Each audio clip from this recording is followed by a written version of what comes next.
inflasi. Inflasi bermaksud suatu kenaikan dalam tingkat harga umum barang dan perkhidmatan dalam sesebuah ekonomi dari semasa ke semasa. Inflasi diukur dengan mengira peratusan perubahan dalam indeks harga seperti indeks harga pengguna atau singkatannya IHP. Inflasi berlaku apabila terdapat ketidakseimbangan antara permintaan terhadap barang dan perkhidmatan dengan penawarannya.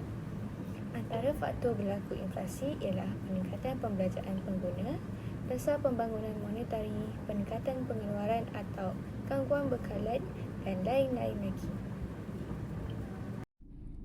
Saya Siti Zahira binti Syamsuddin, nombor matrik S98172.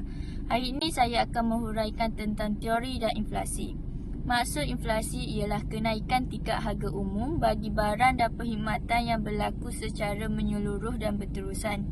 Kadar inflasi juga akan menentukan ukuran kestabilan tingkat harga umum. Harga umum ialah harga purata semua barang dan perkhidmatan yang dipasarkan dalam negara.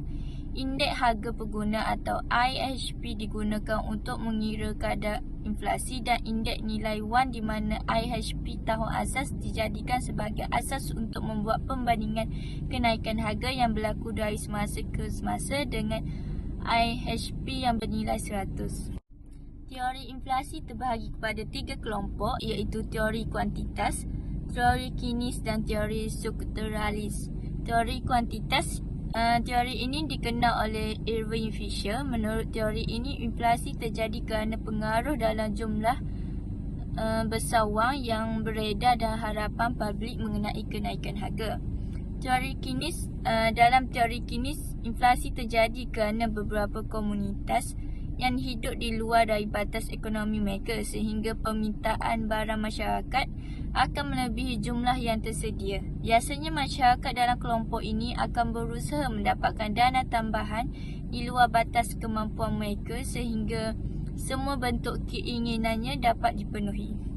Teori strukturalis, teori ini memberikan tekanan pada penentuan struktur ekonomi negara-negara berkembang kerana inflasi dikaitkan dengan faktor struktural ekonomi yang dengan definisi faktor-faktor ini hanya dapat berubah secara bertahap dan dalam jangka panjang. Teori ini biasanya disebut teori inflasi jangka panjang. Nama saya Nur Akilah Fayada binti Muhammad Azhar, nombor matrik S68062. Saya akan menerangkan tentang jenis inflasi. Yang pertama, inflasi tarikan permintaan. Inflasi tarikan permintaan berlaku apabila permintaan agregat terus meningkat melebihi keupayaan ekonomi. Ini kerana untuk menghasilkan barangan pada masa ekonomi negara berada pada tingkat guna tenaga yang penuh. Kenaikan permintaan agregat mungkin berpunca daripada kenaikan perbelanjaan agregat.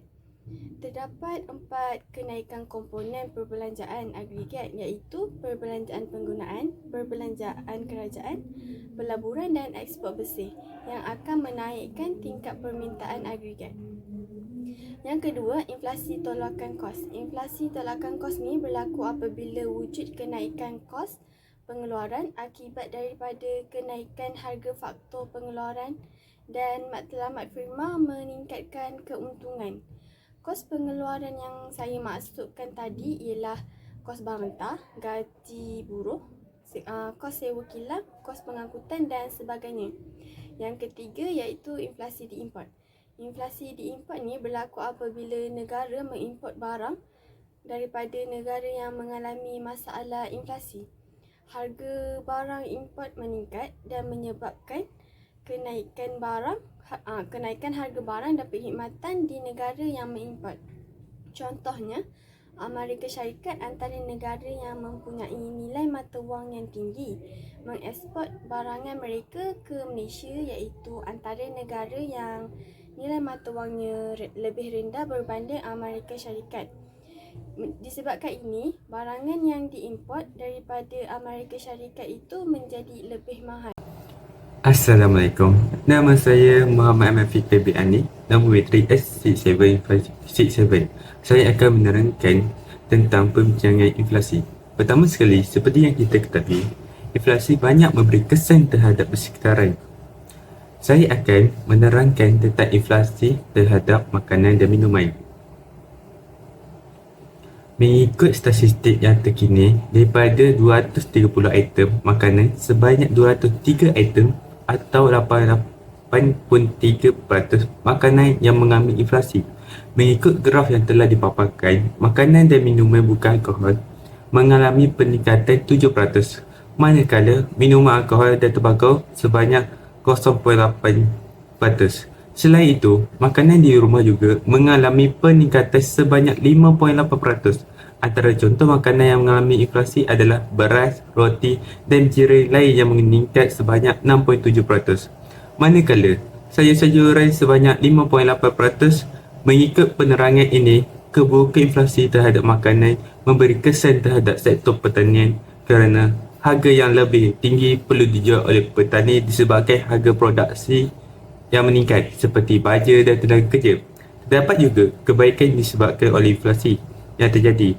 Permintaan buruh yang meningkat. Produksi makanan yang berkurang menyebabkan sektor pertanian memerlukan lebih banyak tenaga kerja dan petani yang baru. Sekian, terima kasih. Seterusnya adalah inflasi terhadap sab daging. Inflasi terhadap sab daging ini telah berlaku peningkatan sebanyak 9.0% pada bulan Februari yang menunjukkan peningkatan sebanyak 0.7% daripada bulan sebelumnya iaitu bulan Januari iaitu sebanyak 8.3%. Okey, contoh dia adalah ayam. Ayam telah mengalami peningkatan sebanyak 8.0% pada bulan Februari yang menunjukkan peningkatan yang agak besar daripada bulan sebelumnya iaitu sebanyak 6.5%. Ini telah memberikan kesan yang besar kepada ayam sebab harga ayam telah meningkat secara mendadak iaitu sebanyak RM10.33 berbanding pada tahun sebelumnya iaitu sebanyak RM46. Contoh lain adalah seperti daging babi dan daging itik yang di mana mengalami inflasi sebanyak 31.8% dan itik telah mengalami sebanyak 10.5% pada bulan Februari 2023. Inflasi ini juga memberikan kesan baik dan kesan buruk yang di mana kesan baik yang didapati adalah dia meningkatkan keuntungan firma yang di mana walaupun kos terus meningkat, harga barang daging akan meningkat. Ini menyebabkan permintaan pada daging turut meningkat walaupun harga dia meningkat disebabkan daging merupakan barang-barang yang pengguna yang selalu digunakan terutamanya seperti usahawan daging yang menyebabkan walau macam mana pun harga meningkat dia still akan membelinya. Kesan buruk inflasi daging ini adalah kuasa beli pengguna akan menurun. Harga yang meningkat akan menyebabkan pengguna akan meminimumkan pembelian input daging atau menukarkannya kepada alternatif yang lain yang lebih murah dan berpautan. Malah penurunan kuasa beli ini juga memberikan impak kepada industri daging kerana penurunan permintaan daging yang di mana ini akan memberikan kerugian terhadap industri untuk memproses dan melakukan aktiviti perniagaan daging. Baik, seterusnya kita pergi pula kepada inflasi terhadap bahan bakar. Kenaikan harga bahan bakar atau bahan api juga menjadi salah satu faktor inflasi. Baik, mengikut indeks ataupun graf yang disediakan bagi tahun 2023 untuk bahan bakar, peratusan inflasi yang berlaku pada bulan Januari terhadap harga bahan bakar telah menunjukkan peningkatan iaitu 1.5% dan meningkat kepada 1.7% pada bulan Februari bagi perumahan, air, elektrik dan gas. Ia menunjukkan peningkatan sebanyak 0.2%. Seterusnya, kita pergi pula kepada indeks peratusan untuk sektor pengangkutan bagi bulan Januari ialah 4.0% dan menurun kepada 3.7% pada bulan Februari dan menunjukkan penurunan sebanyak 0.3%. Jadi, kebaikan inflasi yang dapat diperoleh daripada sektor bahan bakar ialah pendapatan pengeksport meningkat. Buktinya, Malaysia ini merupakan salah satu negara pengeksport minyak terbesar. Hal ini memberi peluang yang tinggi terhadap pendapatan negara ketika berlakunya inflasi kerana harga bahan bakar meningkat ketika inflasi. Dan keburukan pula, inflasi kepada ekonomi negara ialah kos pembiayaan pengangkutan yang tinggi dan berlaku ketidakpastian ekonomi. Inflasi yang tidak terkawal boleh menyebabkan berlakunya ketidakpastian ekonomi sehingga merugikan industri bahan bakar. Selain itu, kenaikan harga bahan bakar juga boleh menyebabkan pembiayaan pengangkutan meningkat. Pada tahun 2020, negara telah digemparkan dengan kes penularan wabak COVID-19 di mana telah mengakibatkan masalah global yang besar terutama dari segi jaminan bekalan makanan ketika Perintah Kawalan Pergerakan PKP yang dijalankan di seluruh dunia. Malaysia tidak terkecuali terkesan dengan pandemik COVID-19 dan telah memperlahankan aktiviti sektor ekonomi. Pada masa yang sama, permintaan terhadap bekalan makanan dalam kalangan masyarakat terus meningkat semasa pelaksanaan PKP kerana berlakunya pembelian panik terhadap barang keperluan asas. Peningkatan kadar inflasi di Malaysia yang bermula sejak daripada tahun lalu adalah membimbangkan, namun ianya merupakan fenomena global yang turut dialami kebanyakan negara lain di seluruh dunia setelah negara mengumumkan pandemik COVID-19. Permintaan yang meningkat secara mendadak apabila ekonomi dibuka semula adalah punca utama kenaikan kadar inflasi. Seperti perkara asas ekonomi, apabila permintaan melebihi bekalan, maka titik tengah atau equilibrium akan beralih ke atas yang menandakan kenaikan harga. Inflasi juga boleh ditakrifkan sebagai peningkatan harga dalam barangan dan perkhidmatan secara berterusan. Oleh itu, untuk mengatasi masalah inflasi ini, peranan kerajaan amatlah penting pada ketika ini. Terdapat beberapa kaedah yang boleh digunakan pakai oleh kerajaan untuk membantu masyarakat yang terjejas akibat daripada masalah inflasi. Sebagai contoh, kerajaan perlulah melaksanakan dasar fiskal dan alat dasar kewangan menguncup bagi mengatasi masalah inflasi. Dasar fiskal dapat membantu kerajaan untuk mencapai guna tenaga penuh sekaligus dapat mengawal inflasi. Selain itu, dasar ini juga boleh digunakan pakai untuk membendung inflasi dengan menaikkan kadar cukai serta mengurangkan perbelanjaan agregat. Di samping itu, dasar kewangan menguncup juga dapat mengurangkan masalah inflasi dengan menaikkan nisbah rizab berkanun dan menaikkan kadar dasar semalaman OPR. Dengan menaikkan nisbah rizab, jumlah aset seperti wang tunai yang perlu disimpan di Bank Pusat akan bertambah, manakala kenaikan OPR akan menyebabkan kadar bunga meningkat. Dengan tindakan ini, kerajaan dapat membantu masalah ekonomi negara dengan mengawal mata wang negara daripada terus jatuh.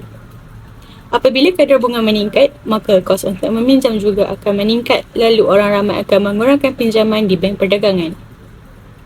Kesan daripada pelaksanaan ini, proses penciptaan kredit dan penawaran wang akan berkurang sekaligus masalah inflasi ini dapat diatasi. Hal ini terjadi kerana apabila kadar bunga meningkat, maka pelaburan dan perbelanjaan agregat juga akan berkurang kemudian yang menyebabkan stok berlebihan di pasaran yang menurun kepada penurunan harga barang.